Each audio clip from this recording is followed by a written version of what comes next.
The company originally started out in 2007, 2008. In 2020, we were the first company in Europe to be street legal with a vehicle without a person in it. It had not been done before. We have chosen US to implement last mile autonomous deliveries. Is that US is the place to be for this type of technology. You can program and then teach the systems to behave according to rules and regulations, but anything can happen. What's the speed it can go? What's the payload capacity? What's the battery life? We are usually going 30 mile, 35 mile per hour. Weight, we are a little bit over 1,000 pounds with 350 pounds of payload. Okay. With the batteries, we can run some 50 to 60 miles on one charge. The rough monthly cost if I wanted to lease a few units to put in my business. First thought as a former owner of the space comes to, I'm a little scared of it. Is this going to put me out of business? What we've seen with customers like DHL, with whom we've worked on the European side, they have been really embracing this type of technology for a multitude of reasons. If we close our eyes and open them up 5 years from now, what do you see as it relates to autonomous EVs and the role that it will play in final mile? I think the future is interesting. I can't say it enough. Seeing is believing. And when they see it, then they start to understand the effects there. There is definitely a use case, and the customer experience and time saving is instant. I'm your host, Jason Burns, and we'll be bringing you the stories from the front lines, everything from last mile to the first mile in the most dynamic industry in today's supply chain. If you like the content we're producing, the videos we're releasing, the stories we're telling you, give us a like, subscribe to our channels, give us some feedback on how we can improve your last to first journey. This is Meelis Anton. I'm the Chief Operating Officer of Clevon, and you are watching Last to First podcast. If there's one thing we know about last mile logistics, it can be the most challenging but critical component of any supply chain. But drop-off, they make it easy. I sold my business to drop-off a few years ago and had a first-hand experience to see why they're the leading provider of same-day delivery solutions in the healthcare, retail, and industrial sectors. National brands trust Drop-Off to deliver same-day solutions with transparency and timely deliveries to satisfy their needs. Rated as one of the best places to work by the Austin Statesman and a proud recipient of the Inc. 5000 fastest growing companies in America. Drop-Off is transforming the $30 billion same-day delivery industry. Call 888-DROP-OFF or go to dropoff.com and let them serve your needs. Now back to Last to First. All right, ladies and gentlemen, welcome back to our next episode of the Last to First podcast. And I say this all the time that this is a special guest, but today it really is. When I first had the vision of this podcast, I want to tell the story of how this industry has evolved from the days of Wells Fargo using stagecoaches to the next evolution of where we're going with this industry. And today's guest could not be better suited to tell this story and to tell the impact that he and his company is making, not just today and what's happening in Final Mile, but also what's to come in the future. And so without any further ado, I want to introduce our guest, Mr. Meelis Anton. Meelis is the Chief Operating Officer with Clevon. He's going to get into what they do, how they do it, but certainly welcome to the podcast. Thanks, Jason, for having me. Great to be here and really looking forward to sharing what we have been doing and what do we look forward to doing in the future. Yeah, so we started today off with you're very generous and gracious. Let me come out to your office and see the actual operations, see the unit in motion, see the central dispatch system. Truly blown away. It was something that was, like you say, seeing is believing. Correct. And I'm a believer now. I saw it firsthand. Let's start the conversation off with just a brief introduction of Clevon and what you guys do at a high level, and then we'll get into the actual story of and kind of the evolution of how you got into this particular space in last mile logistics. Yes, my name is Meelis Anton. I'm the COO of Clevon here in the US, and another important part why we have chosen US to implement last mile autonomous deliveries is that US is the place to be for this type of technology. We started out in Europe in 2018 with this type of technology, and the vision of our founder that you shouldn't need a 5,000-pound vehicle to deliver a pizza. So that's the punchline of where this development started from. And currently, we have reached into the stage where we have a third generation vehicle, which is fully electric and really intended for last mile deliveries. Important part of the company idea and technology has been that having really lightweight and efficient technology, which can help transport items both on the last mile and also the really first mile. So gathering the items from your home and also then delivering to your home. And focus area, as said, efficiency. Yeah. Because that's what we hear constantly from the transportation companies, from grocers with whom we are working, that everyone is looking for savings, and that's what we're there to do for them. Yeah. So your background, you're from Estonia? Correct. And the company is based in Estonia. Yes. Why Texas? How'd you guys get to Texas? Give me a little bit of the history of the businesses. I know there's a couple different evolutions how we got here. Yeah. And explain the original vision and then now to where you guys are today with the AVs and EVs. So the company originally started out in 2007, 2008 under the name of Clevon. And it's a fascinating story of how a small country and then technology innovation can happen there. Yeah. Originally, when the founders were owning a business of selling furniture online, which at that time was also quite unheard of. People were not used to that, but they got around and got to used to that. And then the owners were looking at how to make the transaction as smooth as possible and provide a really good service for deliveries of furniture. It's nobody usually has a big enough vehicle or has the means to come and pick up the sofas. Yeah. Firstly, the transportation arm of Clevon was built to provide really good service. It turned out so well that the competitors started to ask for services for transportation, and then really quickly. This was traditional vehicles. This was traditional vehicles, traditional deliveries, but the automation story really quickly came out that is there an efficient way to hand over packages in a more efficient and more economy-friendly way. And that's where the business originally started with lockers. So building out lockers, parcel lockers, and after a couple of years, it turned out so well that nowadays, when you go to Northern Europe, Sweden, Finland, Estonia, Poland, countries in that region, majority of grocery stores are full of lockers. So people, when they get their milk and bread, they also pick up their packages on the same trip. And then the interesting evolution happened that floor space ran out. There was nowhere else to put the lockers. Yeah. So then the next technology step was taken to make robotic units for handover of these packages and get the floor space down and more packages in. So that was the next step of automation. And then in 2017, actually, there was a Skunks Work team put together to explore the ways how to transport goods to the people, not the people coming to the lockers or packages. Right. And the first means what was used was actually drones. And the drone project was set up and actual deliveries were made. So when you think about the drone coming to a customer location, it was actually a beach and some beverages were brought there. So you had it's called pickup tower. The drone landed there, and then the customer was able to get to their item from this tower, like an ATM, and you take your beverage there. They were located in certain areas. Yeah. Right. And this was live service which was taking place there. But then living in an environment where the nature is not so friendly with you, constantly something is pouring down. Yeah. And then all the restrictions which were there on the flight in the bad weather area. So then the decision was made that let's go from air to the ground. Right. And then in 2018, the first prototype was built for the last mile delivery vehicle. And the iterations have taken us now to the third generation. Yeah.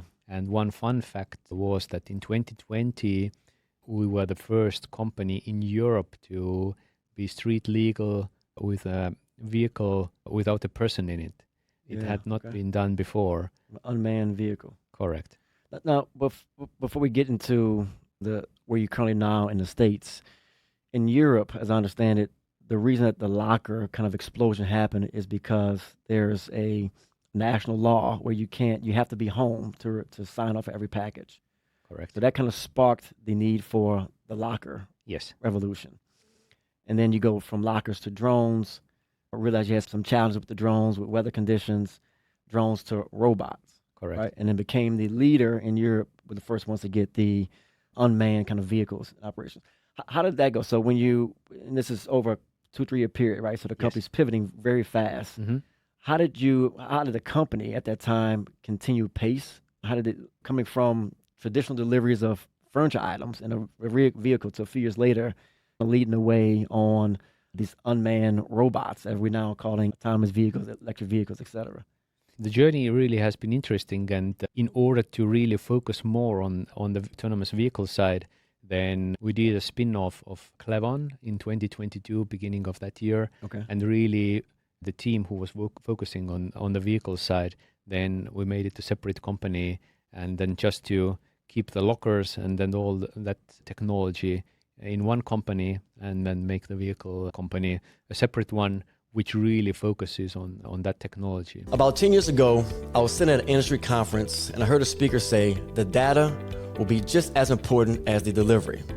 In today's fast-paced environment, where the last mile has become the most critical component of today's supply chain, customers and shippers now expect carriers to do way more than just make a successful delivery. The game has changed, and having actionable data is the key to winning business in today's fast-paced environment. That's why the team at Dispatch Science has been setting the pace on last mile technology and dispatch software. Since 2018, Dispatch Science has reimagined traditional dispatching to solve the problems that stifle operations and reduce productivity. Need custom dispatch boards and multi-map views for your team by customer or by region? Challenged with turning a spreadsheet of stops into efficient and optimized routes? Or maybe you're looking to leverage API and EDI integrations to seamlessly integrate your customers across multiple platforms. Transform your operations using the integrated Dispatch Science platform. Reduce manual errors, streamline efficiency, and create smoother workflows and faster response times for your staff and your clients. It's a game changer, and their 3 pricing plans are listed right on their website.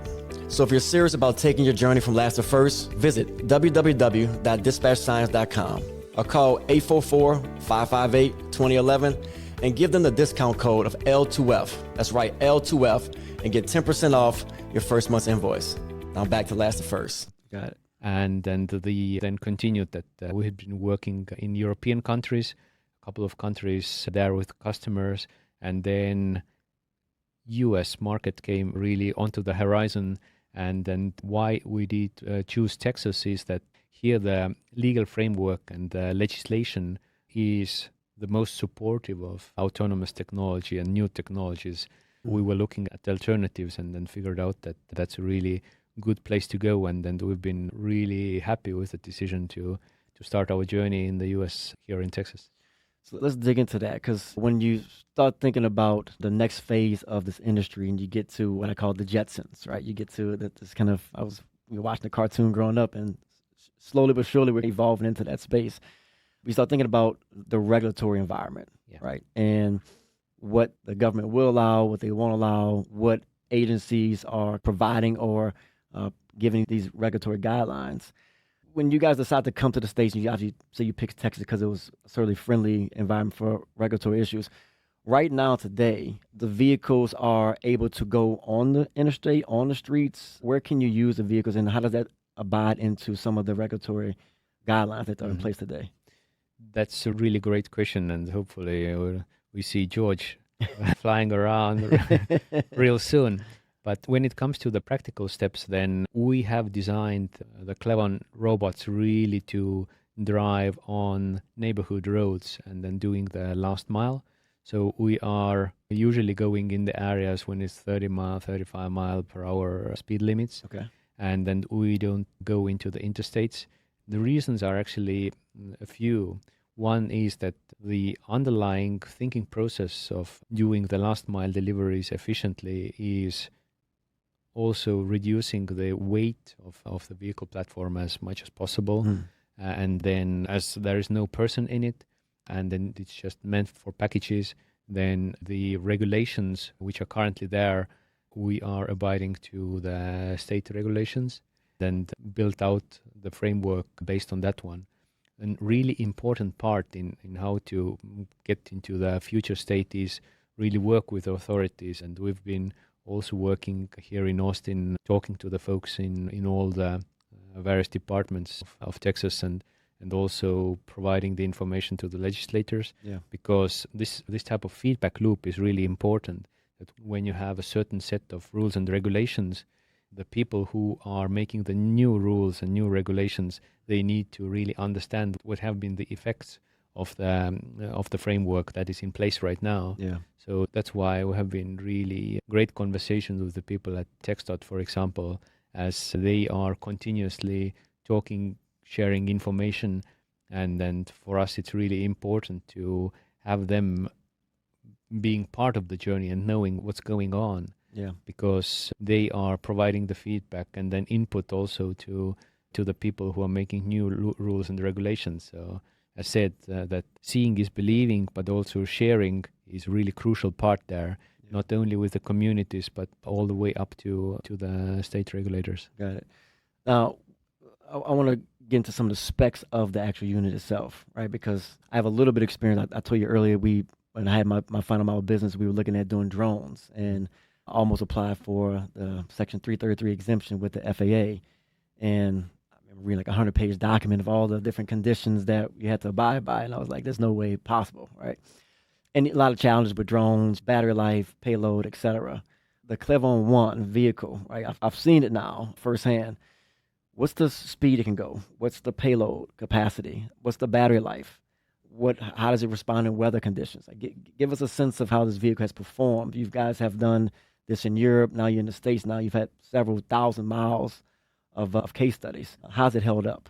It's held up really well. And the important aspect is that we have built it really with intent to be driving in outdoor environments on regular roads.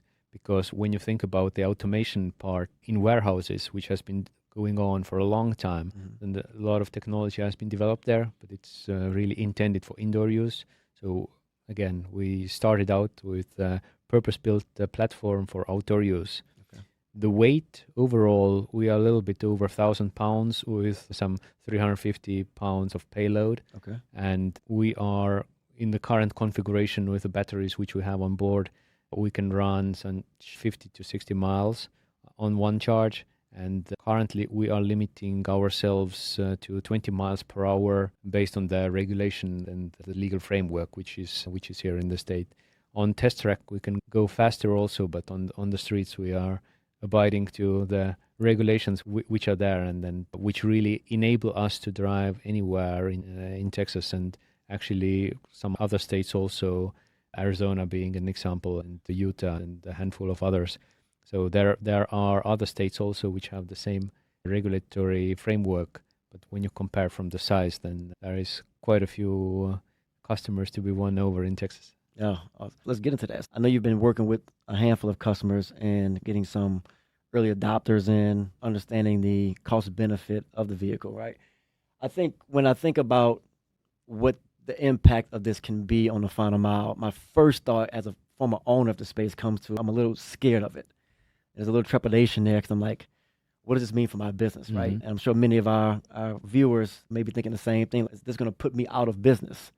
So talk a little bit about just some of the initial, and much you can share, the initial clients you're working with and the different applications in which you're seeing success in these use cases. An important part is that when something new comes along and something which hasn't been done before, then the first natural reaction is that how will it impact me? And then I'm a little bit looking at it with a little bit of different perspective or lens. What I've seen with customers like DHL, with whom we've worked on the European side, they have been really embracing this type of technology for a multitude of reasons. One is that they are looking into electrification and then really the efficiency, energy efficiency of their solutions.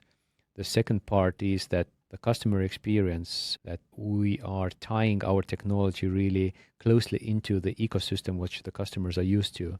So that is important part. The third part is that autonomy really is the thing which starts to affect positively on the cost benefit side. Yeah. Because currently when you have the regular vehicles with drivers, the cost model has been built out and is well known over decades and decades, that how much does each of the step really cost there. Sure. The more you're able to do and add efficiency into this process, the better economic efficiency really comes out from that. Because as you really well know, and what we just discussed before, the driver salary is some roughly 60% of the last mile delivery cost. So when you add autonomy to it and less human interaction, which is really needed for each individual package, the better and efficient the delivery is. And we need to be also putting it into perspective that even though people are really used to free deliveries and everything free, then we're anyway paying for this. Yeah. At the end, our thinking is that when we're able to add more efficiency, lower the cost, then the overall cost will be also lower for the consumer part. Yeah, you're 100% right. I was sharing earlier, whenever we would do our annual budget and forecasting, right, about 55, 60% of every dollar that final mile delivery company makes typically goes to paying a driver, right? And talking to several owners over the years, one of the things you're always thinking about is how can I lower that cost? Mm-hmm. And the predominant way of doing that in our space is to find some kind of economies of scale on volume, right? Where can I find density at? Density means I can add more freight onto a vehicle. I can probably cut that driver's cost down a little bit more and yield some margin back on that. But it's really hard to achieve in our space unless you are a big player with a lot of volume. It's typically one of the things that kind of escapes you. Mm-hmm.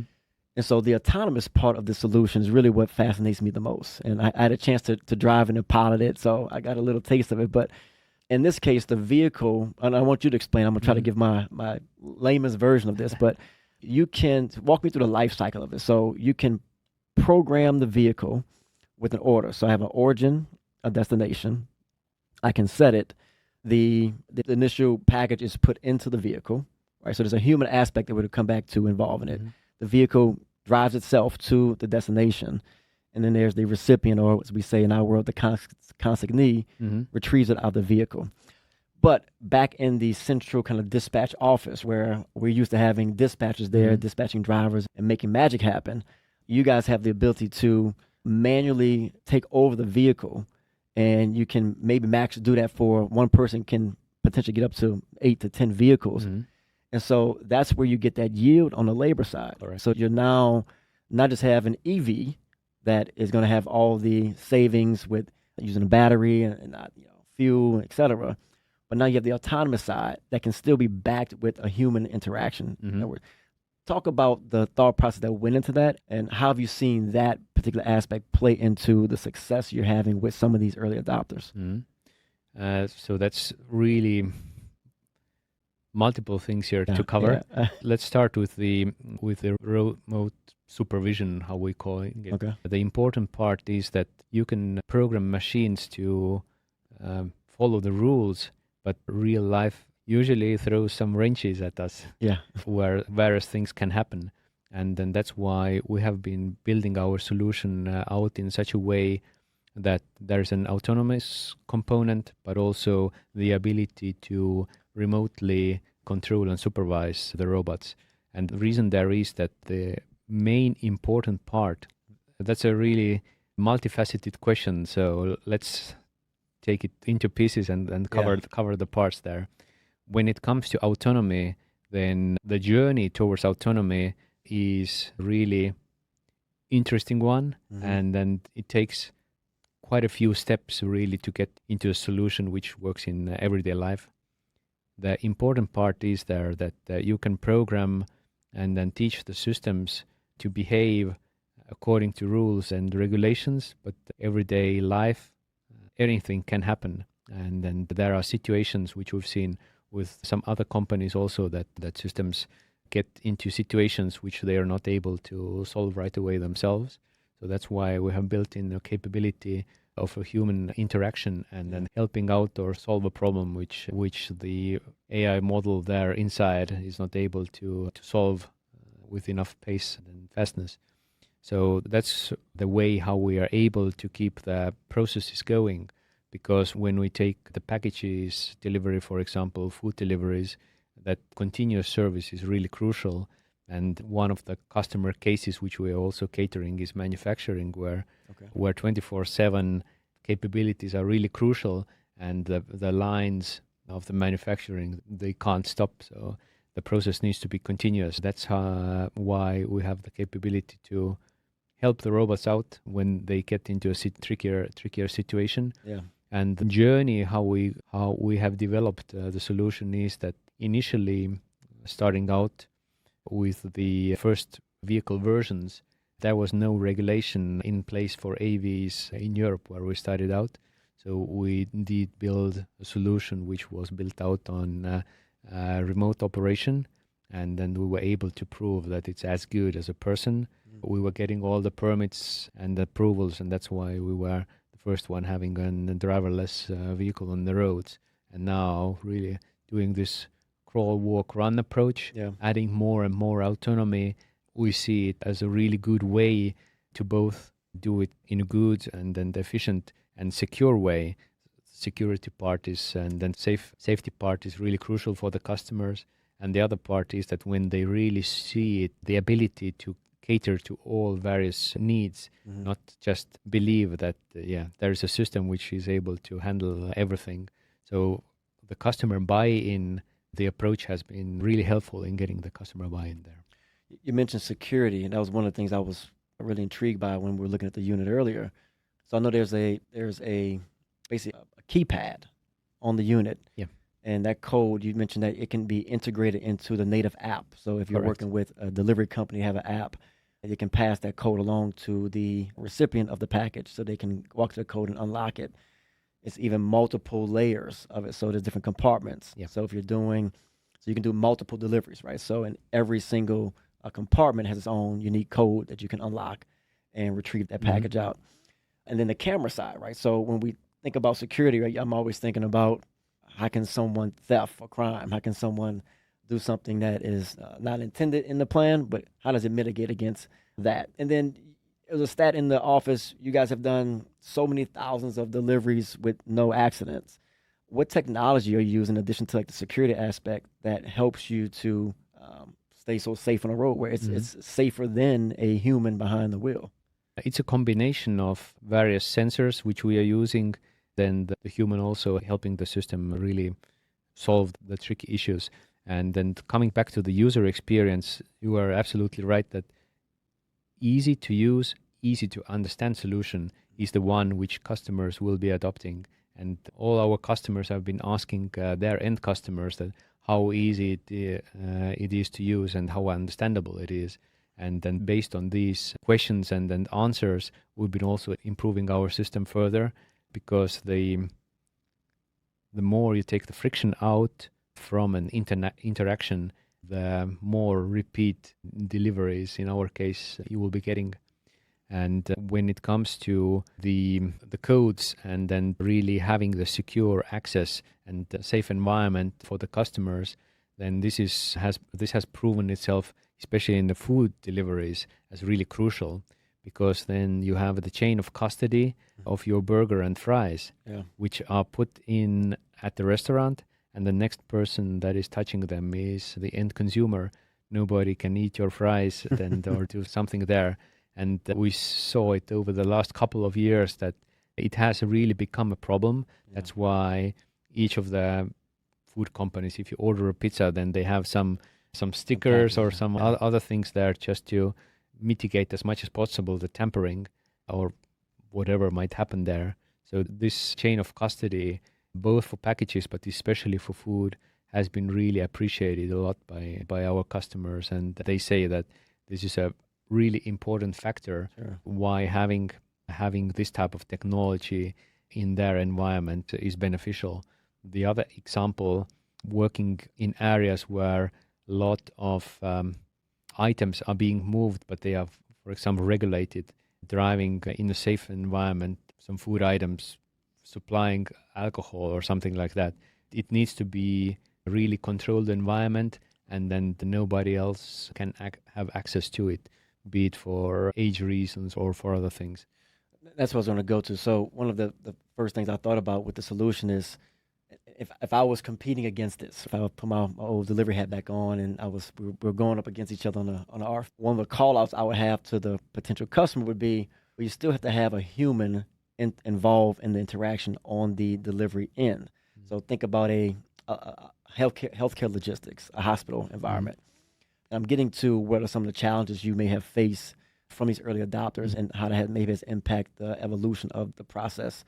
But that vehicle still have to pull up to a hospital, maybe to the front door of a lab or clinic, and that lab tech's got to come out and retrieve the item, mm-hmm. correct?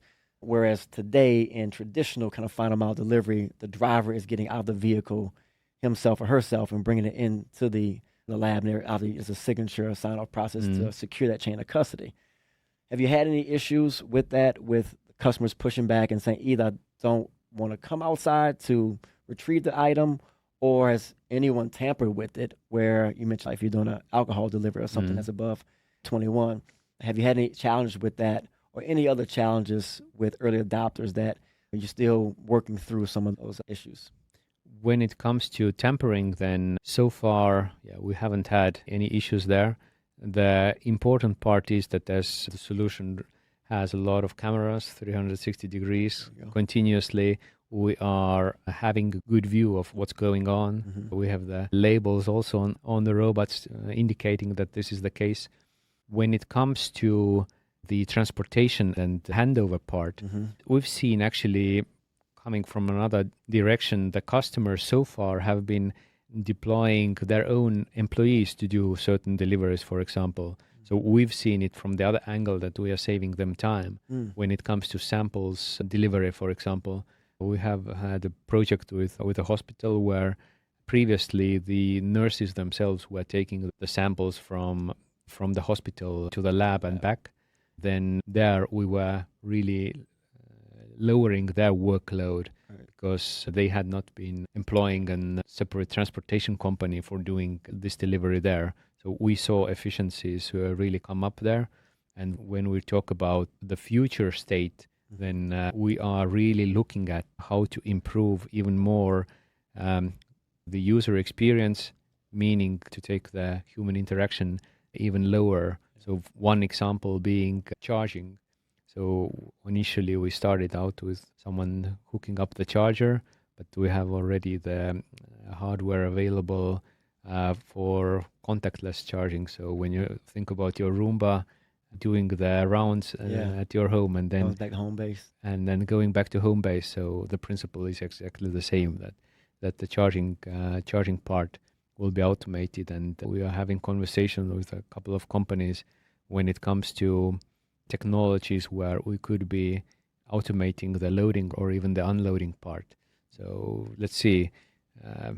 My vision of future is that it would be really cool when something like Optimus or something in that vein would be driving along or coming and then fetching and doing the unloading part, for example.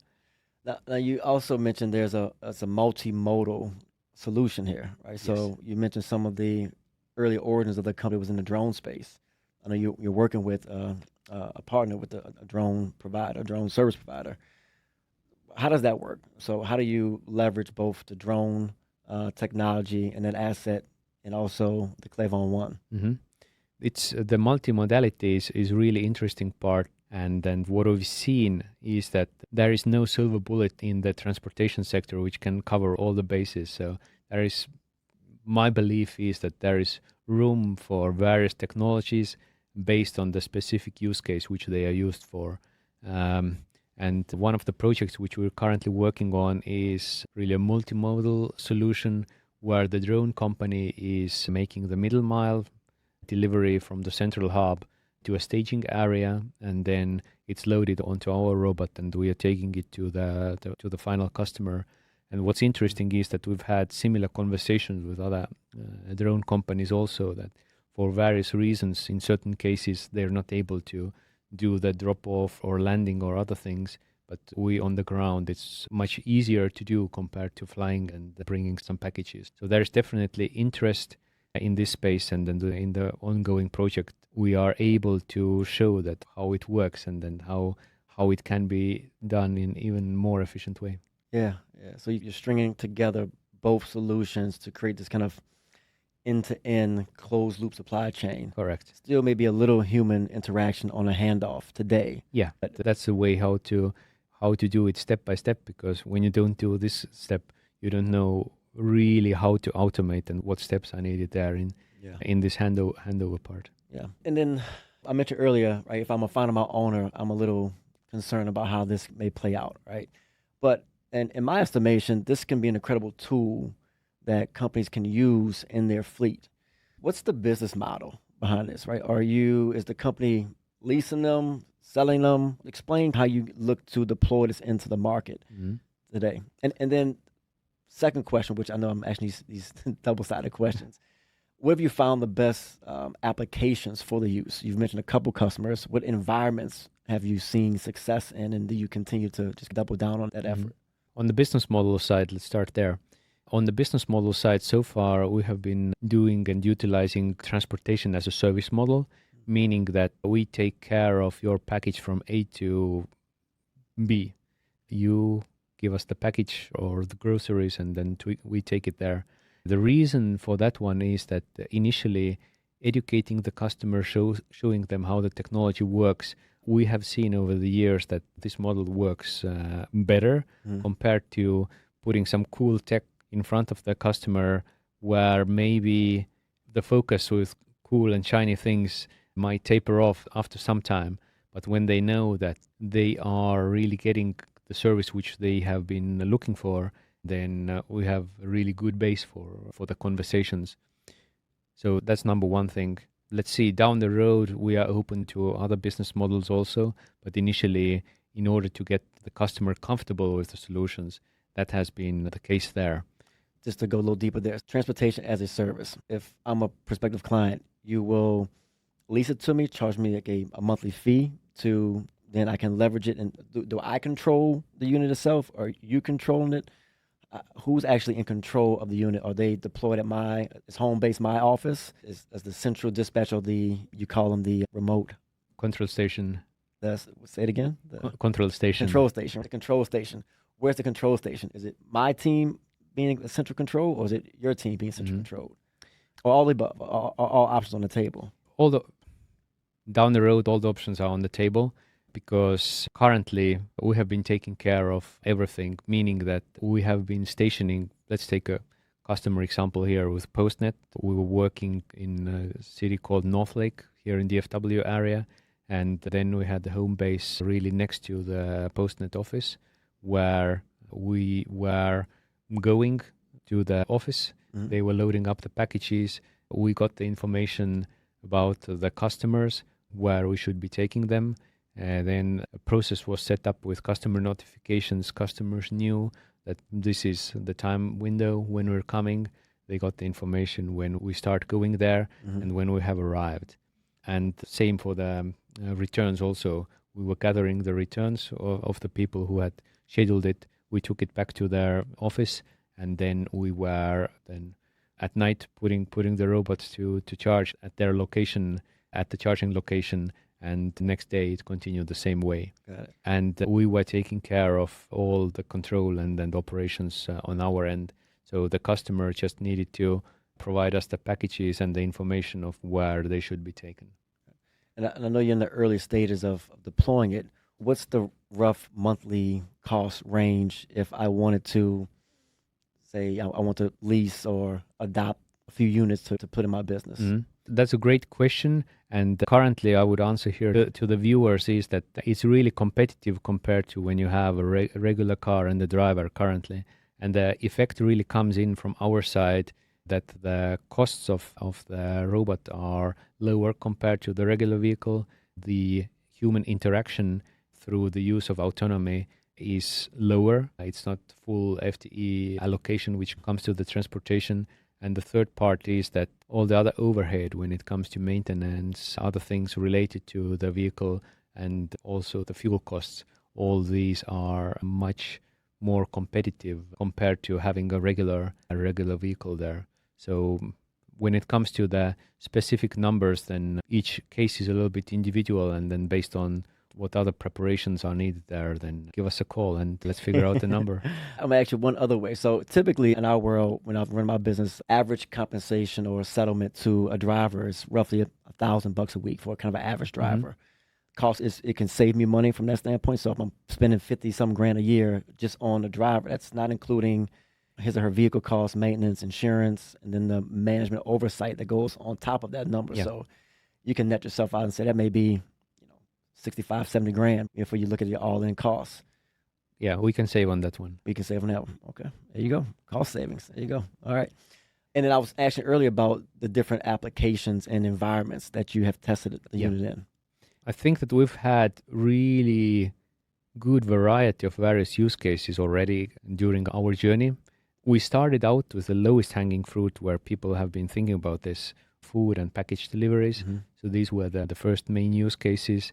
And then we've had really good examples of customers utilizing this. And we've shown really the effects of cost efficiency for them. What's really interesting, and especially during this year, we've had a couple of really good conversations related to industrial areas. Because if you think about industry automation, then these are like small cities. People are working there. People are needing also food, supplies. The processes need to be running continuously. So we see that quite a few interesting customers and use cases have been popping up now recently when it comes to supporting manufacturing, for example, the supply chains within manufacturing areas. Then providing transportation and then other supporting services in airport environments, for example, or harbor environments, where also it's a kind of closed ecosystem, but a lot of things are handled by the people that colleague gets into the truck and does deliver or bring something. So from bringing maintenance supplies to bringing food supplies to some other interesting applications which we have not implemented yet, but they are in conversation. For example, what does happen to an EV when the battery runs out? It's stuck there. And then in order to get it running again, we can utilize our platform to put a battery pack and charger on it and go and do roadside assistance in parking lot environment, for example.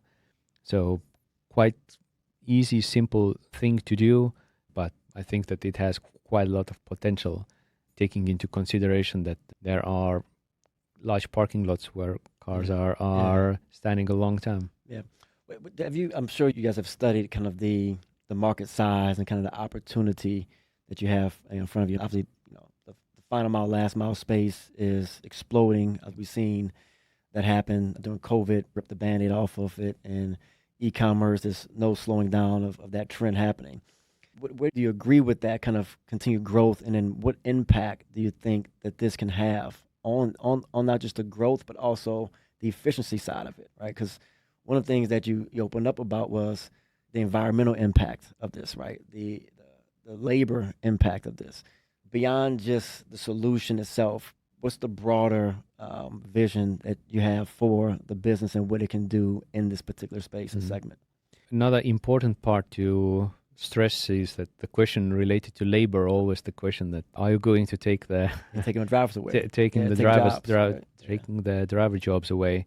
The answer there is that in order to keep any solution going, we still need humans who are maintaining them, who are taking care of them, although the amount of really touches compared to regular vehicle is lower, but there are still people needed for that one.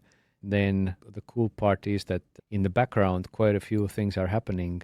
So when it comes to IT, all these type of jobs, which the industry as a whole is not only us, but the AV industry as a whole is generating. So that is another important factor to keep in mind. How it fits into the overall space, I think that this really depends on the customer and their vision. So as highlighted before, that we've seen with a customer like DHL, they were trying it out in multiple applications. First, we started out driving out from hubs. Later on, we got into the multimodal mode already, that they were having box trucks driving around the city, and then we were covering the certain areas of subdivisions or city areas where the bigger truck didn't need to go in anymore. So it was really helpful for the environment there in these areas. And another interesting side effect has been that working in residential areas, then the people there have been really appreciating us in driving smaller vehicles which are not racing around there in their neighborhoods when delivering the packages. So that's a great point, because anyone that's owned a final mile delivery company, they've all had this experience. I can promise you, I had this too many times. You send a box truck into a residential neighborhood, especially where I'm from in New Orleans. There's these low-hanging oak trees, and they will just peel off the top of the box truck, just like you'd open a can up, and this is 10, 15 grand a pop every time it happens. Your insurance is not going to cover that in most cases. So I can certainly see the benefit of right-sizing the vehicle for certain residential neighborhoods, but also the customer experience. So one thing I want to ask you about was, when a customer sees this vehicle come up, whether it be in an industrial business park or college campus or in the residential neighborhood, what's been their response? What kind of feedback have you gotten and received from the experience side of it? Especially going into newer areas and then laying out new areas, it's really cool to see that people take out their phones and then start making videos and pictures and then looking after it. That, what's going on? Yeah. So that has been really great to see. And the important aspect of going into newer areas is education. As we were talking about education for various industry groups before, then going into new residential areas, it's really crucial to tell the people what's going on, because we've had the good experience, but also we've had interesting experience where people have called us the police or have been following us and seeing that where does it go, and then going out and explaining to the people what's going on. Then I didn't know that. There is this type of adoption phase, and then over communicating is really crucial there. Get the word out as much as possible into your neighborhood channels, and then provide the information that what's going on, and then people are not afraid of it, and then are more inclined to, let's give it a try, let's see what this does. 100%. Have you been able to use it for any reverse logistics where the customer or the recipient is returning something back, and you send the vehicle in to retrieve the item and bring it back upstream, going back to the shipper? Yes. So this is a really interesting use case, which actually here in DFW area was, I would say, a really smash hit for us, because the return logistics turned out, together with PostNet, turned out really well, because the people who have their business at home, be it some eBay or Etsy or what other these channels are, the people were really quickly understanding that it brings a lot of benefit. So we had the people working from home and then putting these packages in, sometimes coming with the whole family to load the robot and then send it off with their packages. And send the proper send-off. Right? Proper send-off. But if you think about that, how long it takes to put kids in the car, then drive to a location, drop them off, get the kid. Yeah, the mom, with a bunch of kids in the car. Exactly. Last thing she wants to do is to... how long it takes. And the heavy lifting which is involved. That so if you need to do that every day, then there is definitely a use case there, and the customer experience and time saving is instant. Yeah.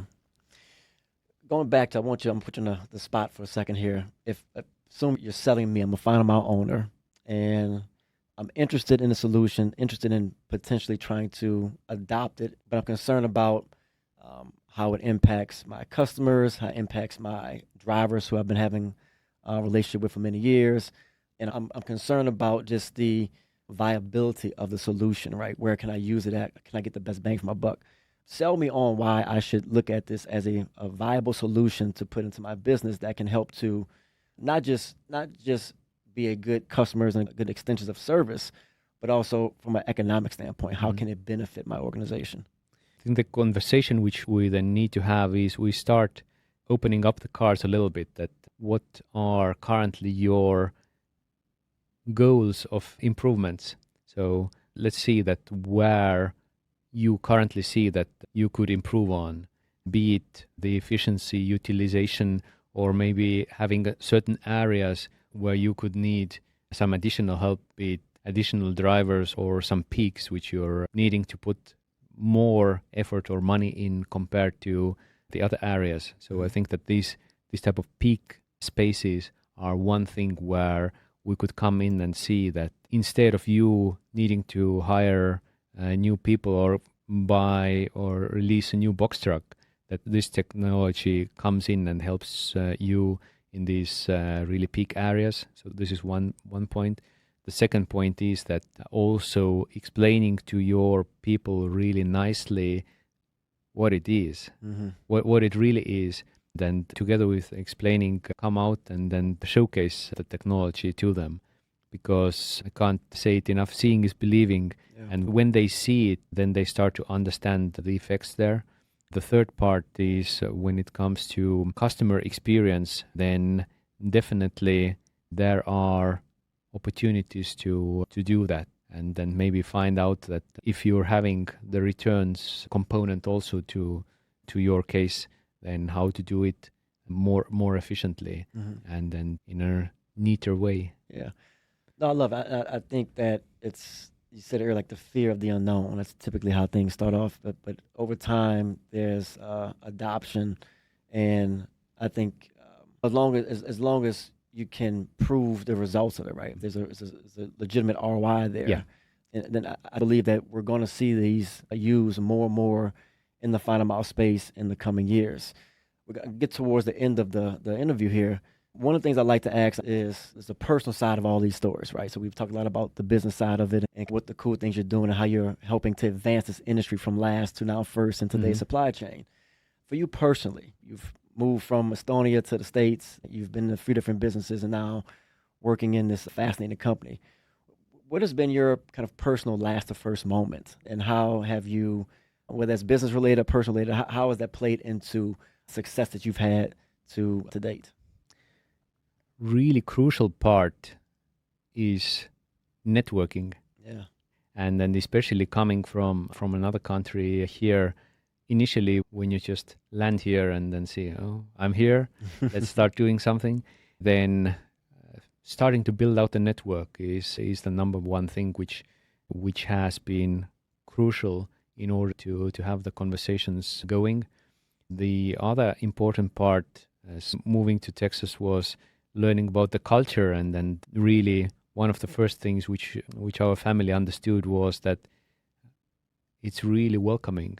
So we have had a great experience here with neighbors, people talking, and initially in the first couple of weeks here, when you start to find your bearings, and all the people were super helpful. Yeah. So this has been the best experience which we've had. I think 4 or 5 countries where we have had some residency over the years. So it's been the greatest experience here. Awesome. The other important part is that you can't do things alone. Having great partners with whom to collaborate and work on is really important. So one of my first important steps in Clevon was to start building out a network of partners, of companies who are supporting us and whom we can support. Because the best ambassador which you can have is a happy customer and then great partners who are seeing the benefits which you bring to the table. And then when you are sharing the good things which they bring to the table, then it's helping each other. Yeah. So one of those, I failed to ask earlier, but one of those partners is T-Mobile. correct. And this plays into the connectivity. So when the unit is out on the road, it is leveraging T-Mobile's cellular network. Yeah. To talk back and forth to the central dispatch. I keep calling it central dispatch. It's my word. But talk about why that's been an important partnership, and how has T-Mobile been able to leverage the partnership to promote kind of their I know you mentioned like the IoT and kind of what they're doing there. Yeah. So connectivity is really crucial for all the technologies nowadays. Yeah. And then especially when you're out there and about with the AVs, then providing the information feedback, this is really crucial. And we have seen it over the years in various countries that finding a reliable partner who is able to help you is really important. And we've had a really good partnership with T-Mobile here in the States. And currently we are having one of our robots supporting their cause in showcasing how really good 5G network can benefit the business community. And for telecommunication companies, always finding these use cases where good connectivity is needed is important. And me having a background in that space from various countries, it's really important. And as I said, the partnerships with various companies are really important for starting out company and then to make their spot in the market. Yeah, 100%. Last question for you. If you were to have a magic genie and you could predict the future, right? If we close our eyes and open them up 5 years from now, what do you see from a final mile standpoint, specifically as it relates to autonomous EVs and the role that it will play in both Europe as well as the States? And how do you see that playing out as you continue to push forward your efforts? On the Europe versus US side, I see that US is quite far ahead. And this is really based on the regulations and rules that are available. And then this we already see today that a lot of action is going on here all around the country. Yeah, Texas being one of the front runners. So if you take the big 18-wheelers, you take the box trucks, if you take solutions like ours, all of these are on the streets here in Texas. Yeah. Then I think that it really continues that push. Then when it comes to the overall technologies, I think that there's a variety in 5 years, and there have been some really cool new use cases which have been implemented during that time. And the important aspect is to push the envelope. For us also, that we are having these conversations, and the beauty of it is that companies, when they come to visit us, similar as we had today earlier in the morning, that when they come and see the technology and then they experience it firsthand, then the ideas are starting to come. Oh, yeah. That we could utilize it for this one. We could utilize it for that one. So there are these low-hanging fruits which people are talking about.